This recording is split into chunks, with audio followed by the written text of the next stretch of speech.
നമസ്കാരം സുഹൃത്തുക്കളെ, ഞാൻ നിങ്ങളുടെ രവീന്ദ്രൻ ആശാനാണ്. ഞാൻ ഇന്ന് നിങ്ങളുമായി സംസാരിക്കാൻ പോകുന്നത് ഈ ഔഷധ സസ്യത്തെക്കുറിച്ചാണ്. ഈ ഔഷധ സസ്യത്തെ നിങ്ങൾക്ക് നല്ലവണ്ണം അറിയാം. ഇതിൻ്റെ പേര് മുയൽച്ചെവി എന്നാണ്. മുയൽച്ചെവി എന്ന് കേൾക്കുമ്പോൾ നിങ്ങളുടെ മനസ്സിൽ ഓടിയെത്തുന്നത് ഇത് ദശപുഷ്പത്തിൽ വരുന്ന ഒരു ചെടിയായിട്ടാണ്. ദശപുഷ്പം എന്ന് പറഞ്ഞാലും സസ്യങ്ങളാണ്.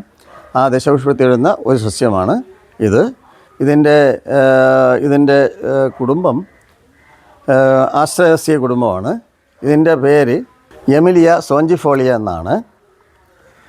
ഇത് നിങ്ങളുടെ എല്ലാവർക്കും അറിയാവുന്ന ഒരുപാട് പ്രയോഗങ്ങളുണ്ട് ഇതിനെക്കുറിച്ചിട്ട്. ഇതിൻ്റെ നീരും ഉപ്പും വെളുത്തുള്ളിയും കൂടെ ചേർത്ത് നമ്മുടെ കഴുത്തിലിട്ട് കൊടുത്താൽ തൈറോയ്ഡ് മുഴകൾക്ക് ശമനം ലഭിക്കും. ഇതാണ് നിങ്ങൾക്ക് ഏറ്റവും കൂടുതൽ അറിയാവുന്ന ഒരു പ്രയോഗം. ഇതിൻ്റെ ഏറ്റവും വലിയ പ്രയോഗം, ഇതിൻ്റെ 30 ml നീര് ഉള്ളിൽ കൊടുത്തു കഴിഞ്ഞാൽ ശരീരത്തിലുണ്ടാകുന്ന ഏതു തരം രക്തസ്രാവത്തെയും ശമിപ്പിക്കാൻ ഇതിന് കഴിയും.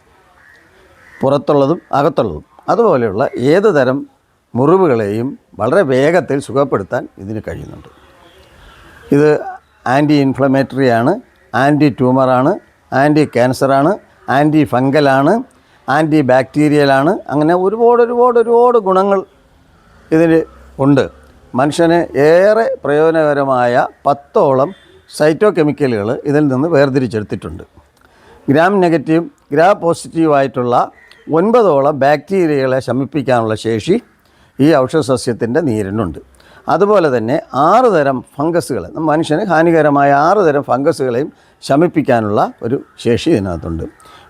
ഇതിന് ഞാൻ നിങ്ങളോട് പറയാൻ ആഗ്രഹിക്കുന്ന ഏറ്റവും വലിയ വസ്തുത, കളരിപ്പയറ്റിൽ 64 മൂലികകളെക്കുറിച്ച് പറയുന്നുണ്ട്.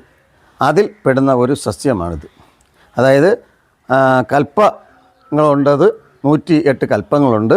അതല്ല, കളരിപ്പയറ്റിലും മർമ്മ ചികിത്സയിലും വരുന്ന ചികിത്സയ്ക്ക് ഉപയോഗിക്കുന്ന സസ്യങ്ങളുണ്ട്. അതല്ല, കളരിപ്പയറ്റുമായിട്ട് ബന്ധപ്പെട്ട് നിൽക്കുന്ന ഏകദേശം 64 സസ്യങ്ങളുണ്ട്. അതിൽ പെടുന്ന ഒന്നാണിത്.